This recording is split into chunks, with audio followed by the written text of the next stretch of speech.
I think with most expansion teams, pretty much in any sport, you get kind of a 2-year grace period where the fans are just happy that you exist and they're just going to go to games and they're going to be happy about watching the team no matter whether they're good or not. And then after a couple years, then it's like, okay, you guys got to actually start winning now. And so I think just based on the way the offseason has gone for the Fire and the fact that, their first round draft pick, Ayana Martin, is a Spanish point guard that isn't even going to come over this year. So they're getting nothing out of their first round pick in the short term.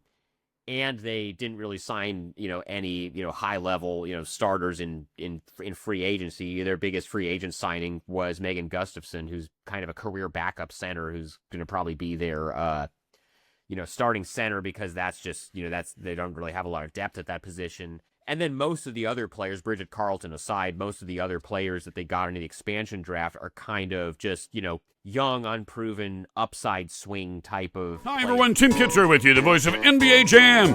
From top journalists and authors to rising influencers and insiders, Hoopsology brings you the voices driving basketball forward. With elite guests and sharp analysis, Matt, Justin, and Alan keep you plugged into everything hoops. From downtown, boom shakalaka.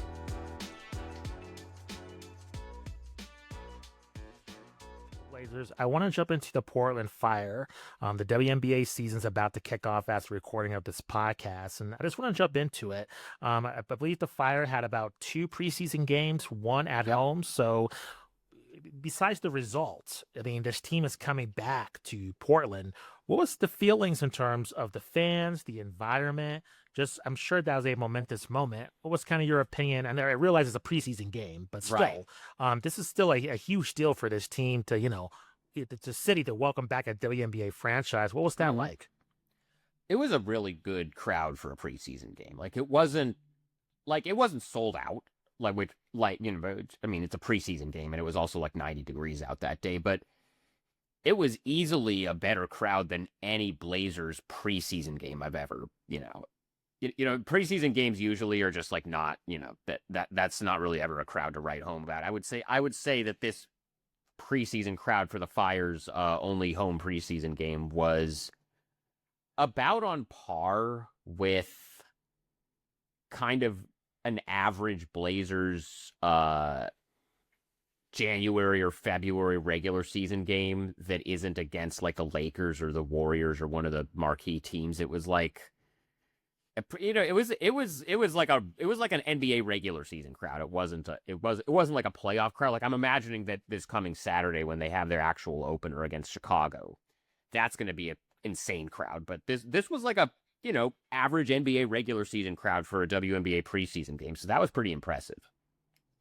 So with this franchise, and Al and I were talking about this off air, and especially with the Valkyries exceeding expectations, that they're an anomaly, not the norm in terms of a expansion franchise. What is the expectations of this team heading into this season, as well as the fan base? Is everybody realistic in terms of, hey, this is the first season, let's get our legs underneath us, let's just see how it goes and then progress? Or, this is sports. I mean, especially with fans, they have unrealistic expectations a lot of the time. So what's kind of been the vibe like in terms of what the fans and what the franchise is looking for year one of this team?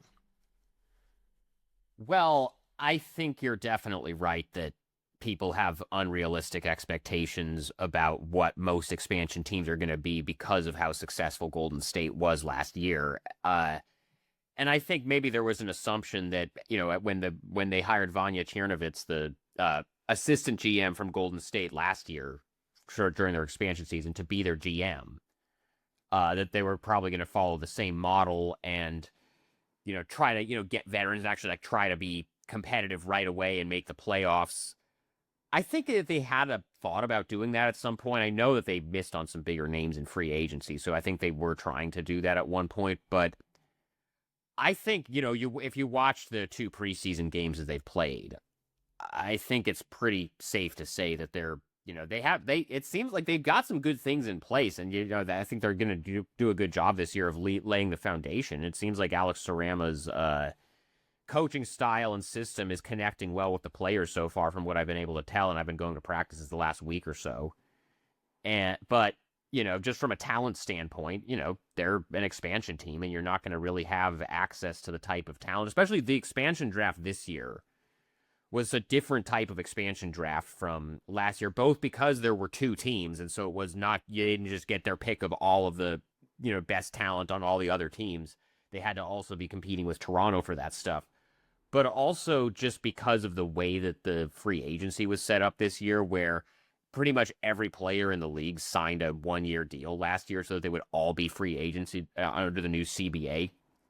And so with every team getting to protect 5 players and the 2 expansion teams each only getting to pick 1 unrestricted free agent, every team could pretty much protect like anybody that they wanted to protect that was actually worth protecting. And so the level of talent that you're going to have available to you as an expansion team with both of those 2 circumstances combined is going to be even lower than it would be normally. They certainly didn't get nearly as many good players or as many impact players in the expansion draft as Golden State was able to last year.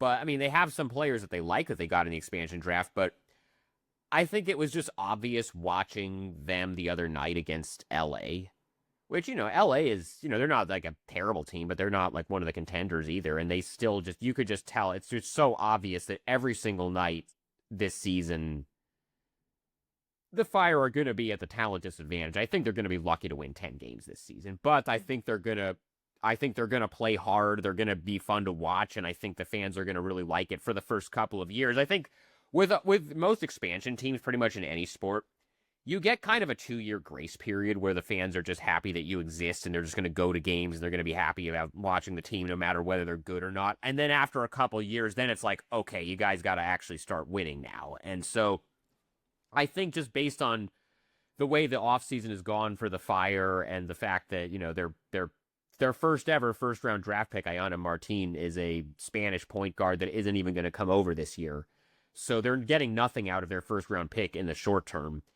And they didn't really sign, any, high level, starters in free agency. Their biggest free agent signing was Megan Gustafson, who's kind of a career backup center who's going to probably be their, starting center because that's just, they don't really have a lot of depth at that position.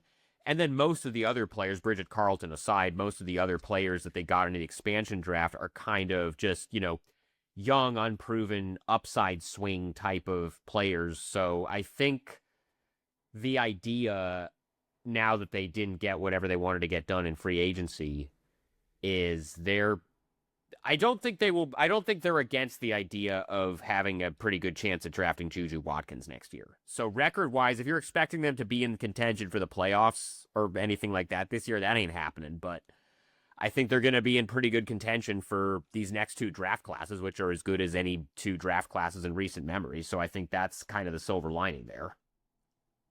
Yeah, I mean, personally, I'm crossing my fingers for the Connecticut Sun to draft Juju Watkins and bring the WNBA back to Houston. But I know that's definitely part of the plan. I look at that roster and, I think there's expectations, right, that Bridget Carleton will be their best player. But who do you think on the roster might surprise fans?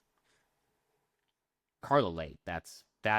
She's been the most impressive player to me in the first 2 preseason games. Bridget, that's an interesting one because so we haven't really gotten to see her that much yet. She didn't play in the first preseason game because she was still overseas, and then she joined the day after the preseason game, and she's literally got 2 practices in, and then had to play in the second preseason game. She didn't look very good, but I'm not worried about her. She's gonna be fine. But it's a situation they're kind of trying to replicate what they had with Kayla Thornton last year in Golden State, where it was a player who didn't have a huge role. In Bridget's case, she has been with Minnesota for a while, but she only really became a full-time starter this year, and her numbers look really good as far as like her shooting efficiency, but she just hasn't had that type of usage because of the teams that she's been playing on in Minnesota, where she's like a 5th or 6th option because they've got so many great players there. And the Fire really believe that you take her and put her on her own team, and she can scale up and become an all-star in the same way that Kayla Thornton did last year in Golden State. So we'll see if that ends up working out or not. But Carla Leite is the one that I think, and this is somebody that Vanya had in Golden State last year, and then guess was left unprotected, and she took her this time as well. And she's really fun. She's really explosive. She's a really tough defender. As a guard, she's kind of small, but she's a really entertaining player to watch. Kind of a streaky shooter. I think the thing that's going to kind of decide whether she's going to can actually become like a high level starter or just kind of like a fun scoring guard that isn't really consistent is whether the shot comes around in a more consistent way. But she's the one that I think, outside of Bridget Carleton, is the one. Carla Leite is the one that I think has a really good chance to maybe surprise some people. Emily Engstler as well is somebody that has emerged as one of kind of the veteran leaders on the team, if you will, even though she's still pretty young. But those are the three that I think are probably the most, as far as who has the highest ceiling and high level impact right away. I think it's probably one of those three. You mentioned with the Fire that there's about a 2-year grace period. Will that be extended to Alex Sarama as well, the coach? Coaches are expendable, but will he have time to implement his system and what he wants to do with his team, separate from the record that they have? Will he have that freedom to fully implement what he wants to do with the squad, do you think? I would imagine so. I mean, this was a pretty hand-picked hire because Vanya and Alex worked together in London when Vanya was the GM of the London Lions, which, the 1 year that she was there, they won the championship. And so Alex was their director of player development at the time. And so they've known each other for a long time. They have a relationship. He was obviously her hand-picked choice of coach. So I don't think they're going into it saying, okay, well, we're just going to kind of give this guy 2 years and then then we'll, move to bring in somebody else. I don't think that's what they're thinking at all. It's clearly a fully, organizational buy-in of they're really, Vanya, hired him. He's big on this constraints-led approach, this CLA training method that Victor Wembanyama and other folks are using. He's one of the big practitioners of that. Which basically what that is, the short version of it is that they practice in very non-traditional ways and do a lot of stuff that's less based around running specific drills as it is about creating really chaotic and unpredictable environments for players to have to do stuff in. They'll do stuff they'll just blare music super loud during practices so that players will not be caught off guard by that when that happens at the arena, or just different stuff, kind of like the equivalent of having to do basketball dribbling with weights on your wrist so that it's harder. There's this whole philosophy and this whole system that Alex is trying to put in. But as far as his actual, the basketball side of it, it's a very modern style that he wants to play. He wants to shoot a lot of threes and get a lot of rim attempts and eliminate the mid range. And they want to play this really aggressive type of defense where they're trapping everything. And it's going to be interesting to see how it works. But the thing that, as far to your question, Justin, about Alex's kind of long-term runway and how much runway he'll have, I'm going to be really curious. And I like Alex a lot personally. I've actually known him for a few years because he used to be with the Blazers G League team, the Rip City Remix, before he got hired by the Cavs as their director of player development. But so much of being a head coach in a major professional sports league, you can be this X's and O's genius all you want. You can have this, cutting edge development and practice method all you want. So much of being a head coach for, NBA, WNBA, NFL, whatever, is about being able to manage personalities and manage egos and kind of keep all that stuff in check. And so far, from what I've been able to see, the Fire players all seem to really like Alex and really connect with him. But Alex is such a nice guy, and he's such a positive guy all the time, and he's pretty supportive of just, letting players play through mistakes and stuff. And for right now, while they're just building and developing, that's all great. I'm really curious. Let's say they do get, let's say the lottery goes well for them this year and they get Juju Watkins going into next season.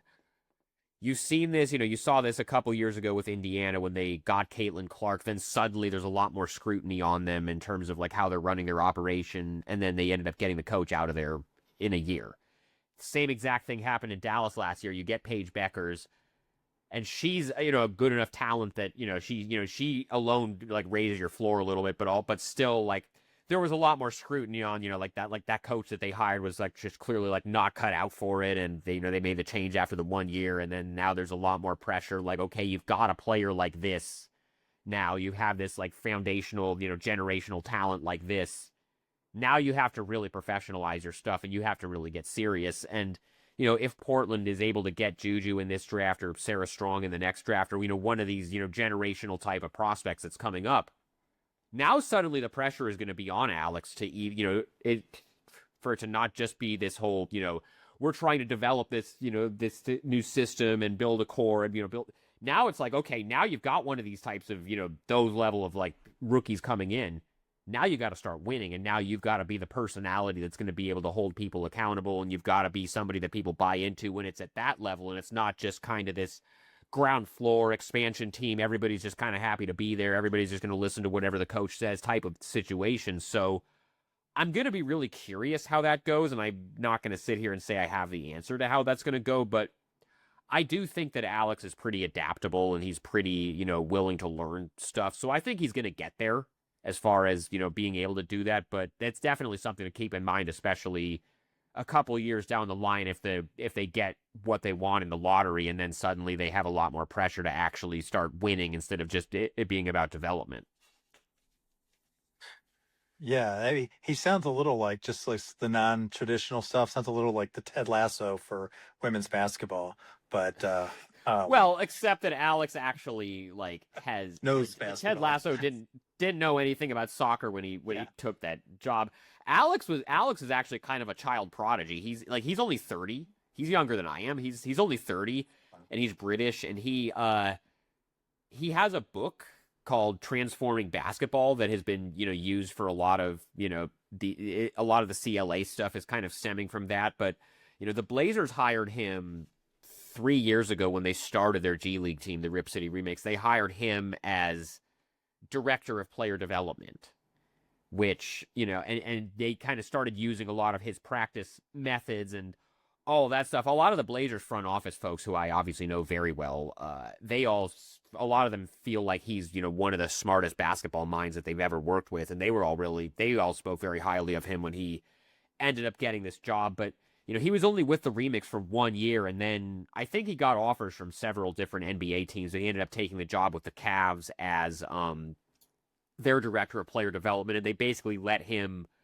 completely reinvent their practice schedule and how they run practices, and that was kind of his responsibility there. And then last year the Cavs, the year that he was there, won, what did they win, 63, 64 games last year? They were the 1 seed, and so clearly he has a lot of fans and a lot of admirers in both the NBA and the WNBA, because when he took the Cavs job, he was in demand from several NBA teams. And then, so it's still a pretty big leap to go from, behind the bench assistant with an NBA team at age 30 to head coach of a WNBA team when you've never, been a head coach at the pro level and also haven't really coached women outside of like the developmental level in Great Britain.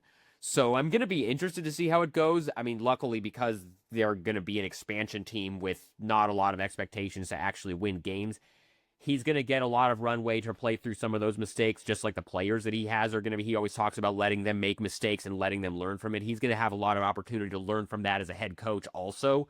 But yeah, once they get into a point in their, in their franchise development and their roster where they're actually expected to start winning, then I think the expectations on him are going to change too. Could it be an opposite situation that since he's a prodigy, if he exceeds expectations, that the fire might be fighting to keep him, in terms of he might be highly coveted? It could go the opposite direction, just from what you said about his reputation. I mean, I could see it. Like, if it goes like that, I mean, I will say that the Bethals, the ownership group, I think if it got to that point, I think they would probably try to, do what they had to do to keep him as far as financially. But like, I don't know what his long-term goals are. I don't know if he wants an NBA head coaching job. He seems pretty excited about this group. I don't get the sense that he took this job just as like a stepping stone to get an NBA coaching job. But I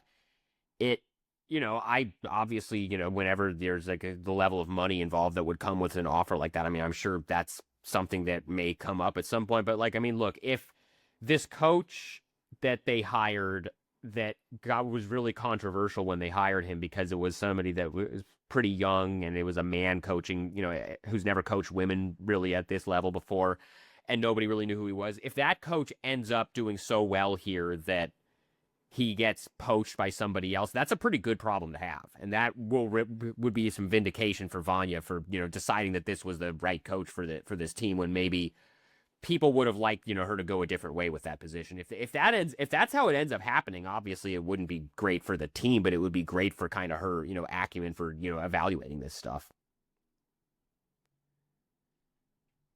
Sean, I want to ask you before transitioning to the Blazers side of things, just with this franchise, what would you grade them in terms of how much they have ingratiated themselves to the community, how they've rebooted this team, being prepared for this upcoming season, not from necessarily a player personnel standpoint, but from a business standpoint in terms of this fan engagement, excitement, maybe different things that they're doing compared to the rest of the W. What's kind of your overall feelings in terms of how this revitalization of the Portland Fire has gone on so far? That's an interesting question because I don't know. I'd give it like a C+, B-. Like that part of it is like, it's really interesting because like when people are asking me like, what I think of, the rollout so far, we just talked and it was mostly positive stuff about all the basketball ops stuff. Vanya's great. She's got a great staff. Alex, I really like, players seem to really like him. Everyone knows they're not going to be very good, but they seems like they have a good process and some good stuff they're trying to do. Like the basketball part of it, I think long-term is going to be fine. Now, as far as the other stuff, I mean, I think by and large, people like going back to the Fire name. There were a few people who didn't like it because they said that it was insensitive because there were a lot of wildfires in this Pacific Northwest region. I think that's me personally. I think that's a little bit of a reach of like something to get mad at. But like there were a few people that had a problem with with that stuff. I think a thing that hurt them with it is that the team existed for almost 18 months before they had a single player to be able to sell because, because of this whole CBA thing, like they should have had the expansion draft in December, like Golden State did the year before. They should have had free agency in January or February, and then you get to the draft in April, and then it can just kind of be the run up to it that way. That's what it should have been. But, they announced that the team was happening in September of 2024. And then there was like some kind of weird stuff earlier on. It took them 7 months, I think, after that announcement. It took them 7 months to hire a team president on the business side. And then they fired her after 3 months. It just didn't really work out. It wasn't the right fit. And then when they did go back to the Fire name, it leaked early via like trademark filings that were publicly, available. That's how it came out. It wasn't from their announcement. And so there were kind of all that stuff. And then at the same time, it's also like, where are the players? Why, and most fans didn't really understand that, like, because of the CBA situation being, so dragged out that was why they didn't have players.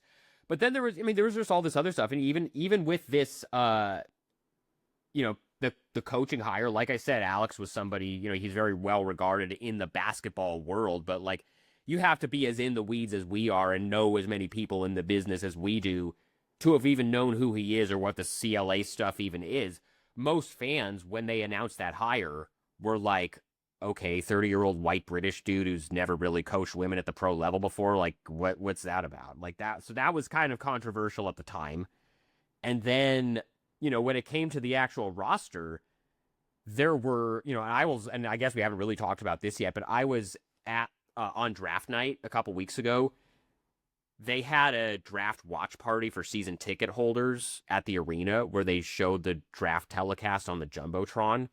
And when, Kiki Rice went with the 6th pick, and then, and that was a player that I think the Fire would have been really interested in if she had still been on the board, but she went 1 pick ahead. Kathy steps to the podium. It's on the Jumbotron screen at the Moda Center. The crowd is going crazy at the arena because they're about to announce the first ever draft pick for the new version of the Fire. Flau'jae Johnson still on the board.